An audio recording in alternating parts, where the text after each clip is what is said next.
வீட்டில் 2 பொருள் இருந்தால் கண்டிப்பாக இதை ட்ரை பண்ணி பாருங்கள். இது செய்யறதுமே ஈஸி, டேஸ்ட்டுமே பெஸ்ட்டாக இருக்கும். அதுவும் சில்லுன்னு சாப்பிட்டா இன்னும் சூப்பராக இருக்கும். கேரமல் புட்டிங் தான் செஞ்சுருந்தோம் வெறும் 2 பொருளை வச்சு. மறக்காம நம்ம பேஜை ஃபாலோ பண்ணிட்டு வாங்க எப்படி செய்யலான்னு பார்த்தலாம். அதுக்கு முன்னாடி வந்து பாலை கொஞ்சம் வெதுப்பாக சூடு பண்ணி வச்சுக்கோங்க. இது கூட வந்து கேரமல் செஞ்சுருங்க. அதாவது ஒரு தாச்சி எடுத்துக்கோங்க, அதில் கொஞ்சமாக சர்க்கரையை போட்டு நல்லா மிக்ஸ் பண்ணாதீங்க. லைட்டாக மிக்ஸ் பண்ணுறப்பே அது கேரமல் ஆயிரும். இந்த மாதிரி ஸ்டேஜுக்கு வந்தோடனே ஒரு பவுலில் வந்து மாற்றி எடுத்து வச்சுருங்க. இதுக்கு முன்னாடி பார்த்தீங்கன்னா நான் நிறையா வீடியோஸ் போட்டிருக்கேன் கேரமல் புட்டிங் எப்படி செய்யுதுன்னு சொல்லிட்டு நம்ம பேஜ் அதையுமே உங்களுக்கு நான் ஆட் பண்ணுறேன். நீங்கள் கண்டிப்பாக போய் பாருங்கள். நெக்ஸ்ட்டு 2 முட்டையை உடச்சி ஊற்றிக்கோங்க ஒரு பவுலில். அது கூட ஆஃப் சர்க்கரையை சேர்த்துட்டு வெண்ணிலா எசன்ஸ் ஊற்றிட்டு நல்லா பீட் பண்ணிக்கோங்க.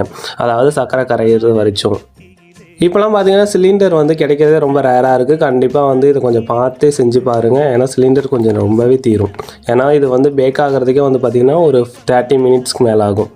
அவ்வளோதான், ஃபைனல் ஸ்டேஜுக்கு வந்தாச்சு. இதை நல்லா வடிகட்டிட்டு நம்ம வந்து எந்த பவுலில் கேரமல் ஊற்றி வச்சோமோ அதில் வந்து இதை சேர்த்துக்கோங்க. மூடி போட்டு ஒரு 30 மினிட்ஸ் வந்து குக் பண்ணாலே போதும். அதாவது இட்லி எப்படி அவிப்போமோ அது மாதிரி அவிச்சு எடுத்துட்டாலே போதும்.